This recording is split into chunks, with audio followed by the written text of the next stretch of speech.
함께 합독하겠습니다. 그리스도 예수의 사람들은 육체와 함께 그 정과 욕심을 십자가에 못 박았느니라. 아멘. 기도합니다. 은혜 중에 다시금 저희들 주의 이름으로 모이게 하옵시고 생명의 말씀에 대해서 상고하게 하시니 감사합니다. 이 시간이 은혜 되게 하여 주시옵소서. 주 예수님 이름으로 기도 올립니다. 아멘.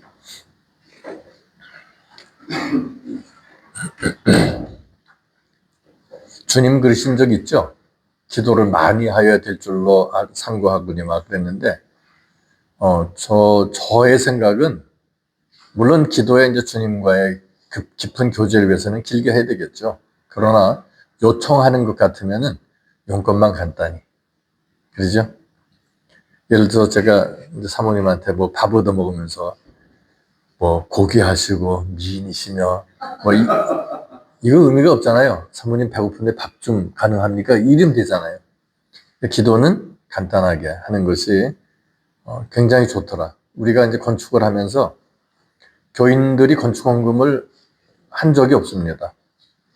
그러니까 교인들이 건축 헌금을 한 적이 없고, 왜 그랬냐면 이제 반대하는 가정이 한 가정 있었습니다. 그 땅이 괜찮은 게 있어서 가서 이제 그 계약을 하려고 그러면 반대하고 계속 반대하는 거예요. 근데 지금 돌이켜서 보니까 그때 제가 살려고 했던 땅들마다 전부 요진 거야. 지금 다 아파트 가운데 뭐 이래요. 그래서 이제 지금 현재 땅 사기 전에 1200평인데 계약금 1000만 원만 가지면 계약할 수가 있었어요. 그리고 공장 건물이 3동이 있었어요. 그 3동에 세를 주고, 그리고 한 동을 예배당으로 해서 하면은, 그리고 나중에 300평 끊어서 여기다 주유소를 하면은 길이 생기니까, 그러면 훌륭하고 다 자체 해결이 되겠다. 왜냐면 300평만 팔면은 900평이 남는데 300평 가지고 900평 값을 치르고 남겠다. 이제 그런 생각을 했는데 그것도 반대하더라고. 그때 그냥 억지로 내가 밀고 나갔어야 되는데 그때 교인이 반대하니까 그냥 포기를 했죠. 그러고 나서 이제 지금 현재 예배당 여기가 이제 나왔는데, 그때 이제 계속해서 반대를 하니까 제가 찾아갔습니다. 반대하는 집사 찾아가서 사실은 이제 땅이 나와서 내가 그거를 한번 봤으면 좋겠는데, 교회로 쓸 건물도 짓고, 근데 이제 집사님한테 와서 내가 처음으로 상담하는 거다. 그러니까 딱 일어나더니 90도로 절을 해. 목사님 뜻대로 하십시오. 그래서 이제 나갔어요. 왜 그런가 했더니 자기가 있는 사람이에요. 자기를 알아줘야 되는 거예요. 그러니까 내가 자기에게 이제 그렇게 첫 상담을 하니까 그때는 90도로 고개를 숙이더라고. 그리고 나서 이제 뭐 반대한 사람이 있으니까 그 건축헌금 얘기를 안 했습니다. 건축헌금 할 거 없고 내가 알아서 할 테니까 그 대신 기도만 해달라 그랬습니다. 그러니까 제가 뭐 하겠어요. 돈 필요하면은 이제 교인들은 의지 못해요. 왜냐면 헌금하지 말라 그랬잖아요. 헌금 걱정하지 말라고. 그냥 돈이 필요하면 기도하는 겁니다. 근데 그 건축하면서 건축을 아시잖아요. 보통 제가 볼 땐 큰 덩어리 혼자 질 때니까. 왜냐면 땅값 8천만 원도 2억 7천에 나온 거를 이제 부동산에 가니까 여기 이제 문제가 있어가지고 1억 6천까지는 해줄 수 있다 하더라고. 부동산에 들리니까. 그래서 이제 이장을 직접 만났어요. 마을 땅이었거든요. 그러니까 이장 만나니까 이장이 9천만 원 내라고. 얼마나 놀라워요. 근데 제가 그냥 또 못 사겠더라고. 돈이 없으니까 질러보는 건데 8천에 주면 사겠다 그랬어요. 한참 쳐다보더니 그렇게 합시다 그래요. 그래서 이제 그 마련하는데 갑자기 누이 동생 친구가 2천만 원 그냥 무이자로 나중에 생각나면 갚으라 그러면서 그냥 빌려주기도 하고 뭐 이렇게 돼가지고 그것도 땅을 사게 됐어요. 사자마자 한 달 만에 몇 배가 뛰더라고 그냥. 그때 공시지가로 샀어요. 말이 안 되죠, 공시지가로 땅 산다는 게. 그리고 건축을 하면서도 이제 저는 사택 1층, 예배당 1층 이렇게만 하려고 했어요. 왜냐면 돈이 없으니까. 근데 이제 서울서 목회할 때 그 집사님한테 총감독 맡겨놓고 하니까 이게 일을 저지르는데 사택 3층, 그리고 본당 4층 이렇게 올리는 거예요. 유아실까지 해서. 야, 돈 감당하는데 지하 뭐 사람 시키면 되지만 돈은 누가 마련해야 돼요. 그럼 저는 이제 믿고 의지할 데가 없으니까 주님 앞에 기도하는데, 내일 뭐 5천만 원 필요하다 그러면은 돈이, 뭐, 머릿속에 도는 건 5천만 원밖에 안 돌아. 기도, 다른 거 할 생각도 안 나요. 딱 무릎 꿇으면은, 뭐, 5천만 원만 도는데 뭐라 그래요? 주님, 내일 5천만 원 필요하답니다. 선처를 부탁드립니다. 전 그렇게 기도했어요, 진짜로. 그러고 나서, 뭐, 앉아있으니, 밤새면서 앉아있으면 뭘 하냐고, 그것만 머리에 도는데, 그 기도는 드렸으니까, 이제 해야 될 게 뭐예요? 자는 거죠, 뭐, 가서. 저는 그렇게 했습니다. 무슨 철회한 적도 없고, 그런데 한 번도 저를 섭섭하게 해주신 적이 없으세요. 제가 그래서 그 당시 하나님께 저로 하여금 짓게 하신 평수가 300평이에요. 사택하고 번당하고 해서. 300평 짓는데 돈 한 푼 없이 그거 가능해요? 쉽지 않은 얘기죠, 그게. 그러니까 한두 번은 우연이야. 근데 완공될 때까지 그러면 우연 아니죠, 그건. 실현도 아니에요. 그건 은혜라고 그러는 거예요, 은혜. 그래서 이제 어떤 교회에서 저를 보고 하는 말이 자기네 교회도 와서 그 성전 건축을 위한 집회를 해달라 그래요. 그래서 내가 하면은 목사 쫓겨난다. 근데 왜 그러네요? 나는 이만 했다니까. 아, 목사님 오시면 안 되겠습니다. 그 목사가 만약 건축하자 그래서 하면 그럼 이 목사처럼 해봐. 그러면 어떻게 하겠어요? 쫓겨나는 거예요. 방법 없어요. 그 이제 지난번에 후배가 교회 합병을 하자 그래요. 목사님 잘 됐으니까 합병합시다. 그래서 그러라고. 부동산을 자기 앞으로 넘겨달래요. 그래서 그러라고. 그렇게 이제 다 했어요. 근데 무슨 바람 불어오는지 안 하겠다 그러더라고요. 그 두 번이나 그러니까 교회 집사님들이, 권사님들이 그래요. 목사님, 하지 마세요. 왜 다 힘들게 해가지고 후배에게 한 입에 털어놓을 줄 생각을 합니까? 자식들도 많고 그러면서 그냥 목회할 때까지 하세요. 그리고 혼자 하셨으니까 목회 끝나는 동시에 그냥 팔아서 쓰세요. 그걸 왜 자꾸 후배들 주려고 그러냐고. 그래서 알았다고 우리는 그렇게 하자. 그러고 말았습니다. 제가 한마디 드릴 수 있는 것은 우리는 은혜로 사는 거지. 무슨 계획, 능력, 상관이 없습니다, 그거. 우리 뭐 돈 빌릴 능력 있어요, 목회자들이? 제일 불쌍한 게 목사들이지. 그러잖아요. 그리고 한 번은 이제 전에 말씀드렸듯이 와이프가 저를 보고 145만 원 내놓으라고. 제가 한 20년 전 얘기인데 지금도 안 잊어요. 그래서 기도해. 그러니까, 아이, 그거 놓고 기도하면 되냐. 그거 참 목사 마누라가 돼가지고 별소리 다 한다. 기도해.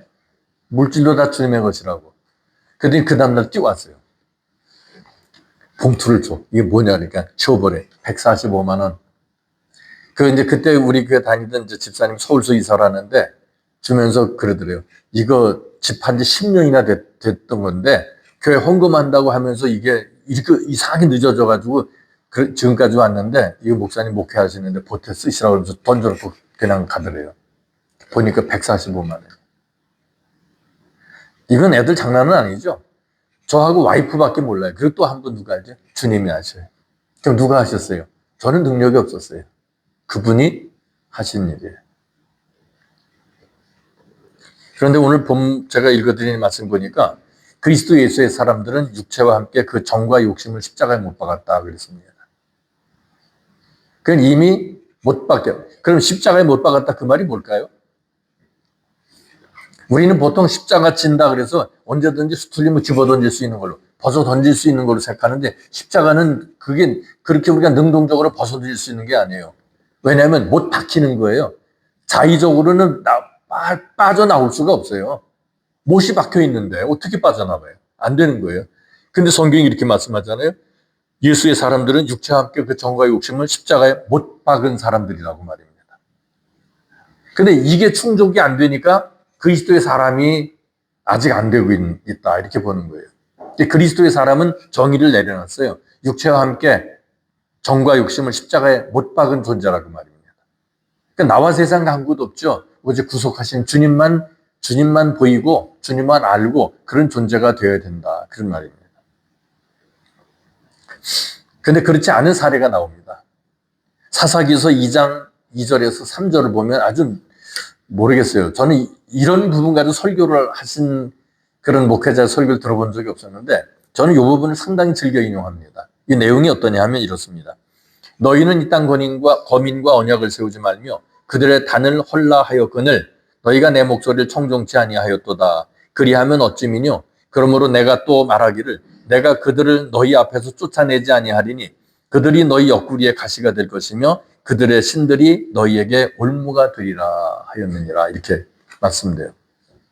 그러니까 주님은 가나안 백성들을 다 진멸하라, 쫓아내라 그랬거든요. 근데 이스라엘 백성들이 그렇게 하지 않았어요. 그렇게 하지 않으니까 내가 저들을 영원히 쫓아내지 아니라 너희 옆구리에서 너희를 찌르는 가시가 될 것이다 그랬어요. 이게 뭘까요? 제가 조금 전에 인용했던 갈라디아 5장 24절에 보면은 예수의 사람들이 육체와 함께 그 정과 욕심을 십자가 못 박은 사람들인데 못 박지 않을 때 어떻게 하느냐. 그것이 우리 옆구리를 찌르는 거예요. 삶에 내내 고통을 가져오는 겁니다.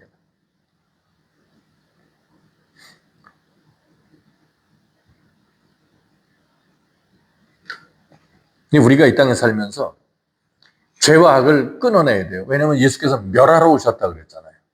그러면 그분이 이미 멸하신 죄를 왜 우리가 그것을 되새김질하냐 그런 말이에요.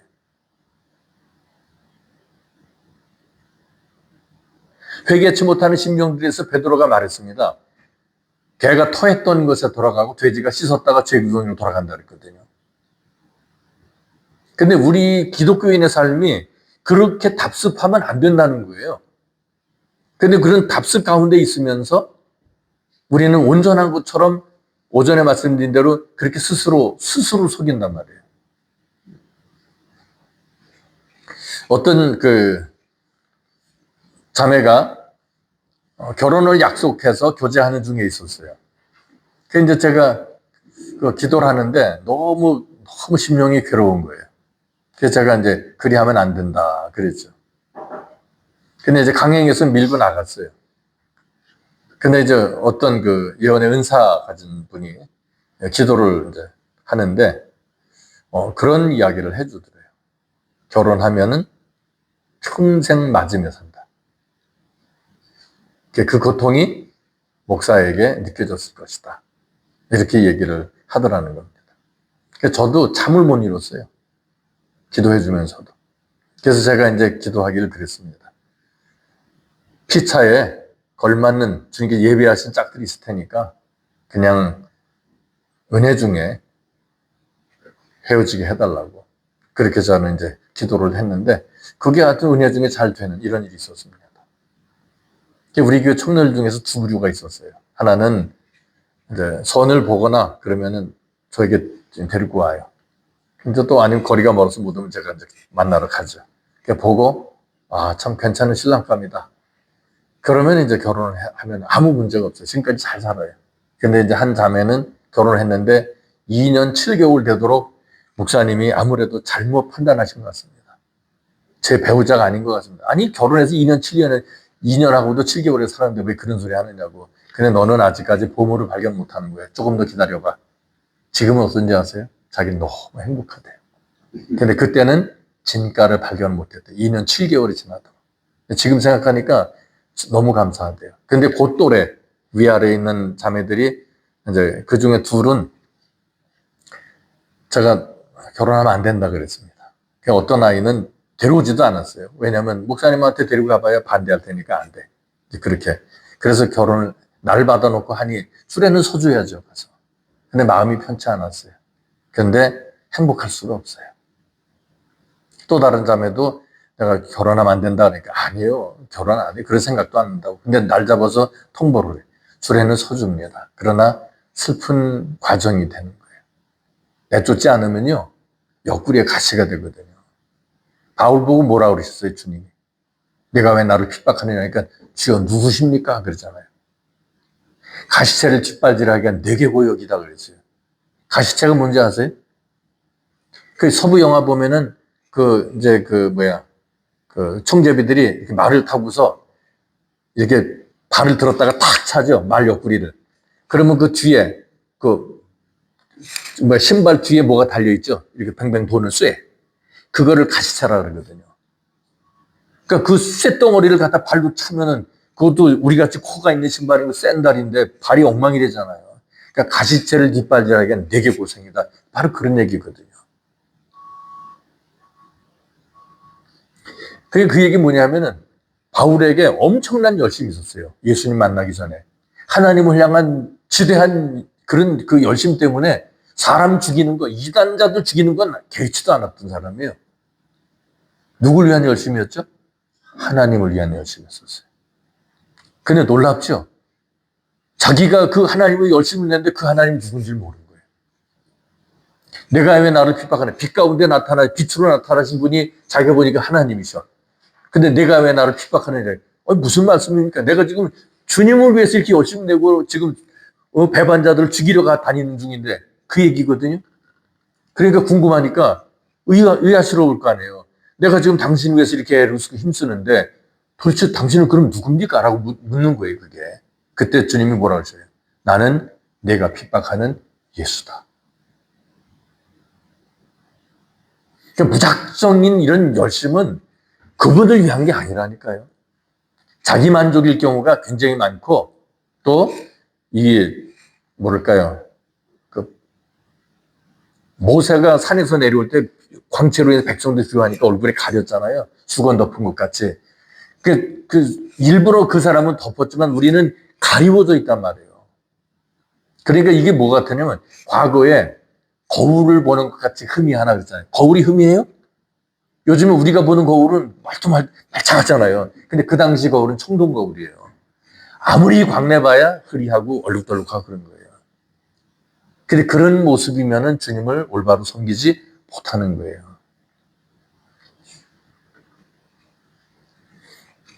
우리에게 올무가 있다. 그 육신의 정욕들이에요.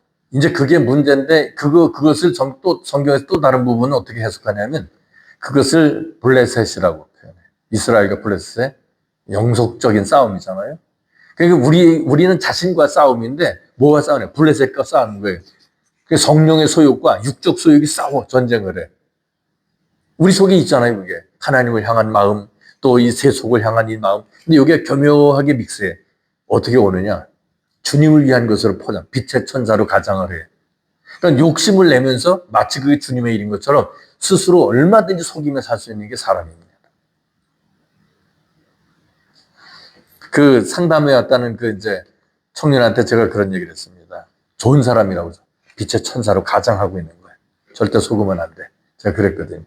근데 몰라. 근데 나중에 알고 나서는 가슴을 쓸어내리는 거죠. 제가 저희 친척 중에 하나 아이인데 지금 뭐 저하고 같이 늙어가죠. 그 예전에 단국대 다닐 때 5월의 여왕으로 뽑힐 정도였었어요. 그러니까 이제 미모도 훌륭하고 그랬던 저거죠. 근데 이제 우리 이거 좀 어머니 사촌에, 그러니까 이모뻘이죠. 그 이모님의 딸이 장녀였었죠. 근데 천안에서 아주 유지고 잘 살았었고 그래요. 부유하게 살다가 남자라고는 셋밖에 몰랐어요. 아버지, 그 다음에 이제 결혼한 남편, 그리고 아들 이렇게밖에 몰랐는데 결혼을 했는데 좀 녹음돼서 나중에 좀 들려지면 그렇긴 한데 보령지학 회장 막내 아들하고 결혼했어요. 그리스도인 가정이에요. 그 가정이 보령지학, 이쪽은 불신자 가정이에요. 근데 뭐 어쨌거나 너무 힘드니까 어느 정도냐면 그렇게 순하고 정말 천상 여자예요. 그 동생 되는 아이는. 그런데 전기 고문에 물고문을 자행하는 신랑이. 그래가지고 언젠가는 택시기사가 건져가지고 왔어요. 조수지에 빠져 죽어가는 거. 그 정도였었어요. 결국에 이제 이혼을 했는데 자기 자식들한테는 신랑이 뭐라 했냐면 네 엄마가 딴 남자 만나서 너희들 우리 다 버리고 떠나는 거다. 이렇게 거짓말을 했어요. 그 둘째 아들은 그걸 지금도 믿어. 근데 큰 아들은 아니라는 걸 이제 알아서 엄마하고 가깝게 지내는데 그 아이가 또 오토바이 사고로 또 하반신 마비가 돼가지고 지금 어쨌든 그렇게 힘들게 살아갑니다. 근데 그때 느끼는 게 그거예요. 믿음의 가정에서 믿지 않는 불신자 가정의 사람 데려다 놓고 그런 짓들은 자행하라는 거예요.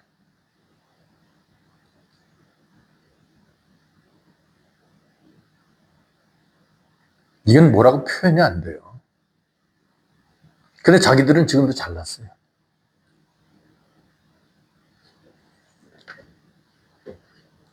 이런 부분들이 우리 그리스도인들이 짊어진 일들인데 어쩌면 그 모습이 나 자신의 모습일 수도 있다라고 생각을 해요.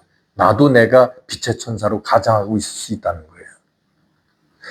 신앙이라는 게 하나님과 나 사이의 관계거든요. 근데 여기에 세상의 체면이라든가 뭐라든가 이런 게 들으면 그게 이제 그 가장을 하게 될 수밖에 없는 거예요. 저는 여기 올 때나 그릇을 깨끗하게 입고 다니는 거예요. 평상시 제가 교회에 있으면요. 이제 교인들이 포기했어요. 저는 그냥 작업복이에요. 일 있으면 하고 막 그럴 정도로 그냥 편하게 삽니다. 기도회나 있고 예배나 있고 그러면 그때는 이제 옷을 제가 입죠. 근데 그 전에는 그냥 잠바 걸치고 다니고 그래요. 동네 사람들은 이제 처음에는 이상하게 보죠. 아이, 뭐 목사라는 사람이 맨날 저렇게 그냥 동네 아저씨 같이 하고 다녀. 아, 동네 아저씨죠. 제가 목회할 때 외에는 동네 아저씨잖아요. 그래서 제가 교인들한테 물어봤습니다. 여러분은 나를 뭐라고 생각하느냐고. 주님이 제자들이 물으셨던 것처럼 그렇게 했어요. 교인들이 하는 말이 그래요. 이제 여자 집사님들은 목사님은요, 목사님이라기보다는 그냥 동네 오빠 같고 동네 아저씨 같아요. 그래서 그러면 감사한 일이다.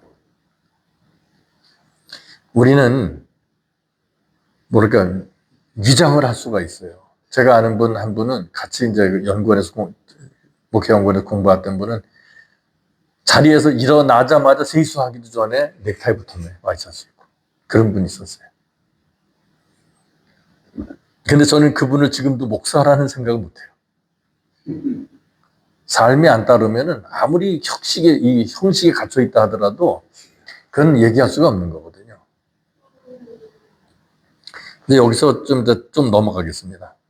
한번 좀 이제 다뤄보고 싶었던 건데, 신약 성경, 뭐, 그냥 개요라고 해야 되나요? 이제 그렇게 좀 제목을 설정해서 보겠는데, 복음서라는 건 아시죠? 복음서면 사복음서잖아요. 사복음서면은 네 권이잖아요. 마태, 마가, 누가, 요한까지. 그리고 이제 보통 공간복음 하면은 세 권입니다. 요한복음 빼고 마태, 마가, 누가를 공간복음이라는데 공관이라는 게 뭐냐면 같은 시각에서 바라보다, 같은 방향에서 보다 그런 뜻이라고 볼 수가 있는데 저는 그래도 이제 그 교인들에게나 불신자들이 제일 처음 성경을 접하면 요한복음부터 읽어보라 그럽니다. 그 이유가 하나님에 대해서 기술을 하거든요.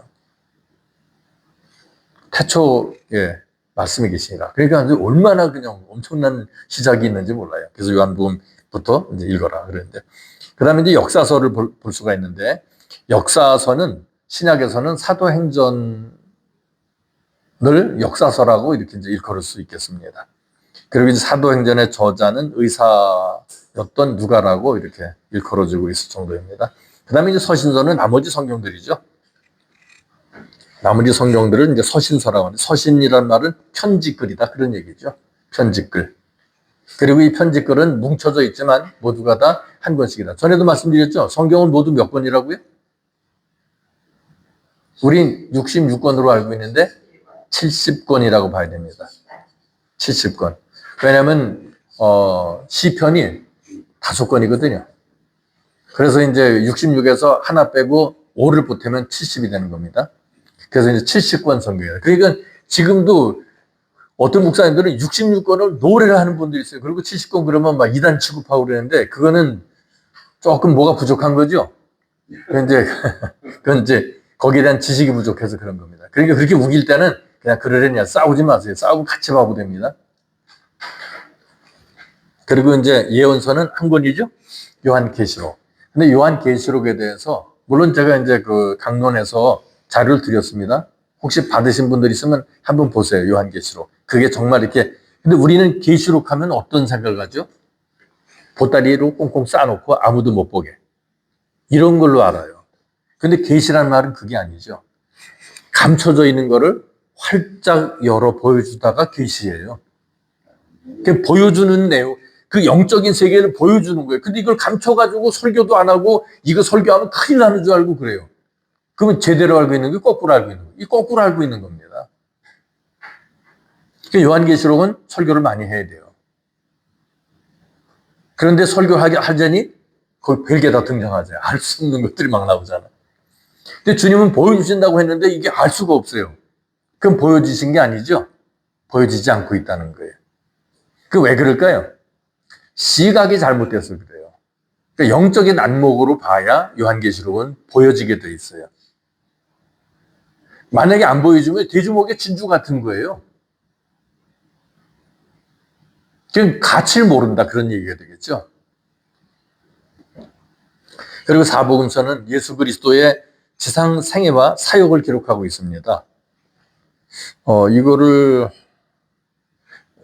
요한계시록하고 연결을 해보면 요한계시록에서 거기에 나오는데 주님의 형상에 대해서 뭐 사자 같고 송아지 같고 인자 같고 독수리 같고 이렇게 나오죠. 이게 이제 사복음서의 특질을 설명하시다 이렇게 볼 수가 있어요.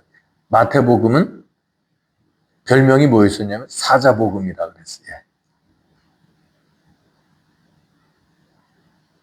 그리고 요한복음은 독수리복음, 마가복음은 송아지복음. 왜냐하면 섬김의 종으로 나오니까.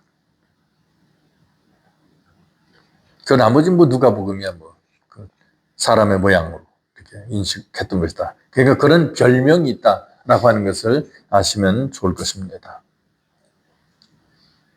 히브리서부터 야고보, 베드로전서, 베드로후서, 요한일서, 요한이서, 요한삼서는 보통 이제 일반 서신이라고 말하고 나머지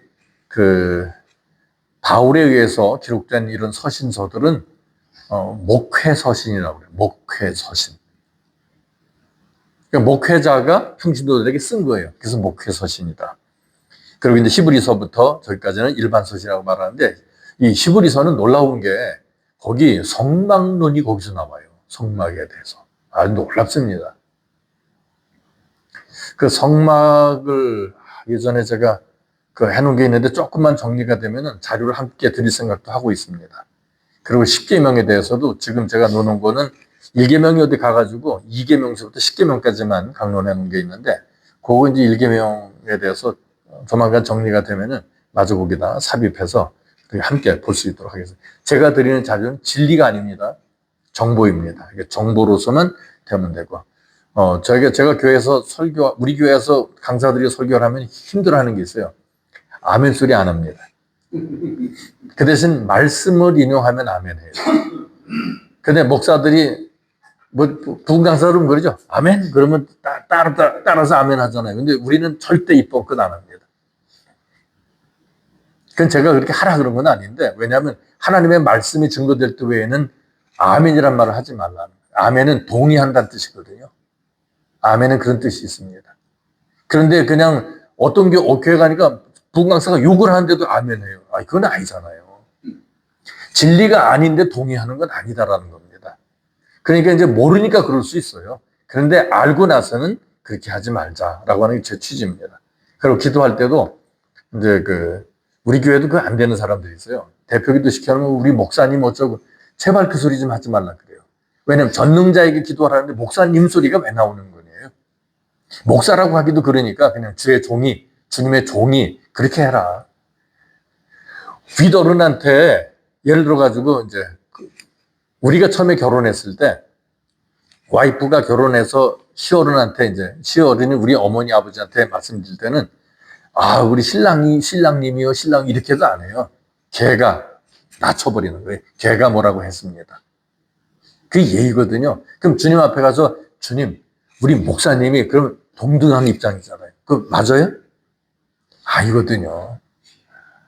그때는 주님의 종이 그렇게 해야 돼요. 그러니까 아무리 많은 수의 목사들이 있다 하더라도 주의 종들이 모였습니다. 이렇게 기도해야 그것이 옳다. 그래야 주님께 대한 예우가 된다. 그러니까 무슨 얘기냐면 사람의 귀에 들리도록 기도하지 말라는 거예요. 만약에 주님이 정말 어미하신 분이에요. 그분의 존전 앞에 우리가 서 있어. 그러면 입이라도 뻥끗하겠습니까? 아마 어려울 거예요. 누가복음은 아까도 말씀드린 대로 완전한 사람으로서의 예수 그리스도를 묘사하고 있다. 그리고 불완전한 사람들에 대한 구세주로 제시되고 있다. 그랬습니다. 사도행전은 주님의 승천부터 바울의 로마 감옥의 투옥까지로 교회 성장기를 33년간 다루고 있다. 이렇게 볼 수가 있겠습니다. 그리고 이제 주님께서 제자들과 더불어서 하실 때 마지막 말씀이 있죠. 마지막에 제자들이 주님께 그렇게 요청을 합니다.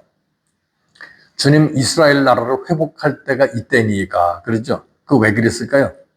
주님이 죽으셨다가 다시 사셨어요. 그러니까 죽음도 피해가는 그 주님이 나서시면 이스라엘 회복할 때, 그러니까 나라 독립을 추구할 때가, 시작할 때가 지금 아니니까 자기들을 주님이 독립투사로 부른 줄 알았던 거예요. 그때까지는 해도. 근데 주님이 뭐라 그러셔요?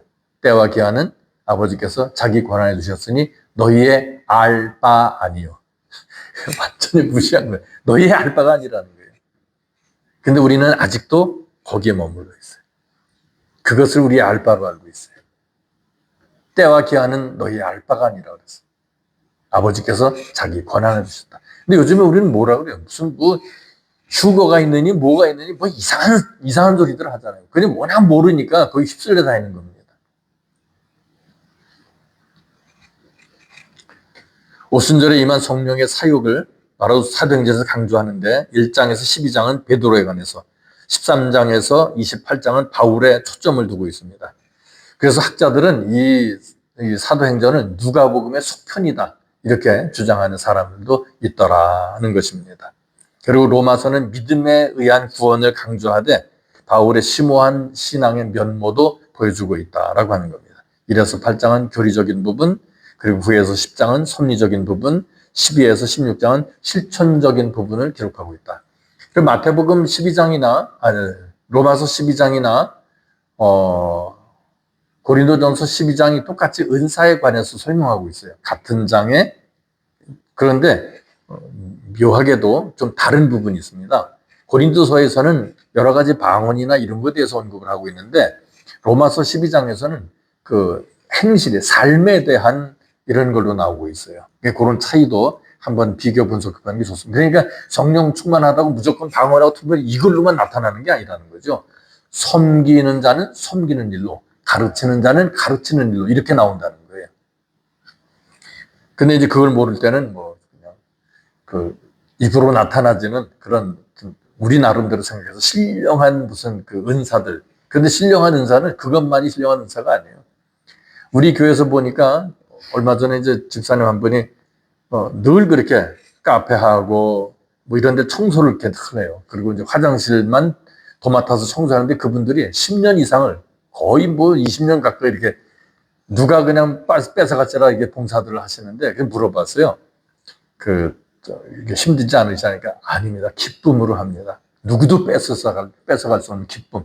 하나님과 나 사이에 비밀을 쌓아놓고 있습니다. 그래요. 그런 게 진짜 봉사겠죠. 사람 알아주기 이런 게 아니라 이제 그런 게 봉사할 겁니다. 근데 그것도 은사입니다. 놀라운 은사죠. 그 다음에 고린도전서는 지역 교회에서의 그리스도인의 잘못된 행실, 그걸 이제 지적하고 있는데 불화, 부도덕, 법률 소송, 일반적인 무질서 이런 것들을 교정하기 위해서 기록해 있다. 그러니까 성경이라고 하는 것은 그냥 일반적인 윤리와 도덕을 넘어선 이런 그런 영적인 부분까지도 그렇게 하고 있어요. 그래서 이제 주님이 바울이 그런 얘기죠. 우리가 먹든 마시든 무엇을 하든지 그리스도의 영광을 위해서 이렇게 한다고 그랬는데 일반적인 이런 그 조세, 그러니까 세금 내는 이런 거라든가 세상의 법도 그리스도의 영광을 위해서 지키라고 했거든요. 근데 이것을 지키는 그리스도인들은 또 별로 없더라. 이게 또 현실이죠. 그 다음에 고린도 후서는 참된 복음 사역을 1장에서 7장까지로, 청지기 직분을 8장에서 9절까지로, 바울의 사도적 권위를 10장에서 13장까지 언급하고 있다는 겁니다. 그리고 갈라디아서는 율법과 복음을 혼합하는 오류를 반복하고 있는데 여기에 대해서는 좀 깊이 생각하면서 제가 오전에 말씀드렸던 그런 내용들을 좀 이렇게 저변에 깔고 그리고 봐야 될 것으로 이렇게 합니다. 그리고 에베소서는 불가시적인 교회의 이론들로서 이미 하늘의 시민권을 그리스도와 함께 가지고 있는 각처의 신자들을 격려하고 있습니다. 그러니까 우리 같이 뭐 울타리 안에 뭐 이 사람들만을 얘기하는 게 아니라 각처의 신자들을 격려하고 있는 것이 에베소서라는 겁니다. 그리고 빌립보서는 그리스도인으로서의 처음의 기쁨을 묘사하고 있다, 강조하고 있다고 보겠습니다. 그리고 골로새서는 그리스도의 신성과 참된 인성을 부인한 그 당시에 이상한 지파가 하나 단체가 하나 있었습니다. 그건 이제 영지주의가 그랬습니다. 근데 이건 이제 그노시즘이라고 그렇게 하는데 이 영지주의, 그노시즘의 오류를 반격하면서 그리스도를 교회와 온 우주의 머리로 강조하고 있는 것이 바로 골로새서다라는 겁니다. 그냥 오히려 다른 서신서보다 골로새서가 좀 심오한 부분이 터치되고 있다고 볼 수도 있겠습니다. 그리고 데살로니가전서는 그리스도인의 삶에 대한 충고와 그리스도의 재림에 관해서 강조하고 있다라는 겁니다. 그리고 데살로니가 후서는 그리스도의 재림 그리고 일상생활에서의 재림의 의미를 명확하게 밝히고 있다. 근데 우리는 이제 자꾸 이 땅에 오실 주님을 자꾸 생각을 해요. 그리고 이제 육이 다시 살고 그럴 때 생각을 해야 될 게 있는데 부활이라고 하는 게 한번 생각해 보십시오. 사람이 죽으면 그 육체가 그냥 땅에 그대로 있다가 나중에 이렇게 뭐 부활되겠습니까? 아니면 땅에 묻히면 어떻게 되죠? 다 썩죠. 썩으면 미생물들이 취하고 그리고 유기물화 돼가지고 다른 곤충이나 짐승들이나 다 먹어버리고 어떻게 보면 조상의 시신이 내 몸에도 들어와 있잖아요. 그럼 나중에 진짜 육신적으로 부활을 했어. 그러면 내가 일부를 뺏기면 괴물 형상 되겠네. 따져보면. 그냥 너무 육신적 사고로다가 보면요. 우리 같은 사람 만나면 골치가 아파지는 거예요. 저는 그렇게 따지거든요. 그러면 모르겠다고. 그 모르는 걸 왜 자꾸 주장하고 얘기하고 남을 이렇게 설득시키려고 그러냐고요. 성경은 마치 따져보면 논문 같아요. 논문이 뭐죠? 설득하는 자료예요. 논문은. 기승전결로 하잖아요. 그 내용을 읽다 보면 이런 거구나. 이게 이해가 돼요. 깨달아집니다. 그게 설득이에요. 성경도 또한 마찬가지입니다. 설득이에요. 우리를 부활에 동참하게 계신 그 이유가 뭡니까? 단적으로 딱 얘기하면 하나님의 영광에 동참하게 하려고 해요. 그럼 그게 뭐냐? 말씀을 따라 살아감으로 욕된 우리가 거룩한 존재가 되는 거예요. 그러니까 진리로 채움받는. 그리고 그 일을 위해서 우리가 부름을 받았다라고 예수께서 말씀하셨거든요. 근데 이제 그것을 놓치는 거예요. 그냥 교회 다니고 헌금 많이 하고 봉사 많이 하면은 되는 것처럼 얘기하다 보니까 진정한 신앙생활과는 괴리감이 생기는 거예요. 목회자들은 막 열심히 봉사하면 집사님 믿음 참 좋습니다. 한 영혼 버려놓는 거예요. 그 순간에. 전도 열심히 하니까 집사님 믿음이 우리가 최고라고. 그 영혼 버려놓는 거라니까요. 성경에 보니까 질투로도 전도를 할 수 있다 그랬거든요. 질투, 사탄의 일로도. 그럼 우리는 그런 구분이 좀 있어야 되겠다라고 하는 겁니다. 디모데후서는 그리스도의 참된 종의 모습을 묘사하고 있습니다. 그리고 이미 시작된 배도에 대해서 경고하면서 오직 하나님의 말씀만이 모든 오류의 치료제다라는 것을 강조하더라는 것. 그리고 디도서는 그레데 섬에 있는 젊은 사역자에게 보낸 바울의 편지로서 건전한 교리와 경건한 삶을 강조한다라는 겁니다. 지금 시간이 조금 있는데 좀 더 하겠습니다. 빌레몬서는 골로새의 부자 그리스도인인 빌레몬에게 쓴 바울의 편지이고 빌레몬에게서 도망친 노예인 오네시모를 위한 바울의 중보서다 이렇게 볼 수가 있겠습니다. 그러니까 빌레몬서는 우리를 위한 그리스도의 중보하심을 의미한다 이렇게 볼 수가 있습니다. 그리고 히브리서는 그리스도의 절대적 탁월성 및 유대교에 대한 기독교의 탁월성을 보여주고 있습니다. 그리고 그리스도는 위대한 대제사장이시고 하나님과 사람 사이의 중보자다라고 하는 것을 강조하고 있다. 야고보서는 참 신앙은 참 행위를 낳는다 이렇게 가르치고 있습니다. 로마서에서는 바울은 자신의 믿음을 선한 행위로 표현되는 믿음이라고 가르치는데 이게 우리가 로마서를 잘못 볼 때 야고보서하고 등지고 있는 것처럼 생각합니다. 그런데 바울은 뭐라고 표현했냐면 우리의 믿음은 신앙으로 표현되는 믿음이라고 그랬어요. 그것도 어떻게? 사랑으로서 표현이 되는 믿음. 그러니까 야고보서와 다르지 않아요. 근데 우리는 그걸 로마서 1장 17절 말씀만 딱 띄워가지고 자기 편한 대로 받아들이니까 문제가 생기는 것이다. 분명하게 바울은 같은 성경에서 우리의 믿음은 사랑으로서 표현되는 믿음이다라고 표현을 그렇게 가르치고 있다라고 하는 겁니다. 베드로서, 베드로후서 이런 건 제가 나중에 이것을 카피해가지고 복사해서 인쇄물로 드리도록 하겠습니다. 요한일서는 영지주의와 대항기 위해서 기록됐다라고 하는 겁니다. 요한일서는 교리적인 오류와는 어떤 타협도 있을 수 없다라고 하는 것을 강조하고 있습니다. 그리고 진리는 반드시 사랑 안에서 지켜져야 한다는 것을 강조하고 있습니다. 요한이 말하는 것은 그냥 사랑이 아니라 진리 안에서의 사랑이다. 그리고 요한 3서는 배도와 거짓 교리에 대한 경고이고, 요한계시록은 세상 역사의 결정적 순간에 나타나는 예수 그리스도의 계시라고 볼 수 있다. 그 계시는 감춰진 것을 드러냈다. 그러니까 요한계시록 접하기를 두려워하지 마시라 그랬습니다.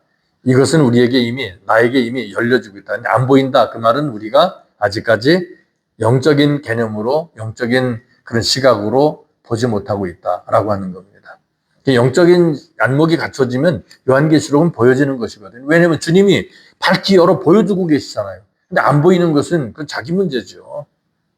그러니까 이제 그럴 때는 기도하시면 됩니다. 주여, 저로 요한계시록, 주님이 보여주시는 요한계시록의 내면을 볼 수 있게 해주십시오. 라고 기도하면 주님께서 반드시 응답해 주실 것으로 그렇게 사료됩니다. 기도하겠습니다. 거룩하신 아버지, 오늘 오후에도 주님의 자녀들과 함께 주의 말씀을 상고케 하시니 감사합니다. 이제 우리가 주의 진리의 말씀에 대해서만 알 것이 아니고 주님을 알고 말씀을 알길 원합니다. 오시옵소서, 우리 각인의 심령에 오시옵소서, 주님을 많이 알 수 있도록 은혜를 더하여 주시옵소서. 주 예수님 이름으로 기도 올립니다. 아멘. 수고들 하셨습니다.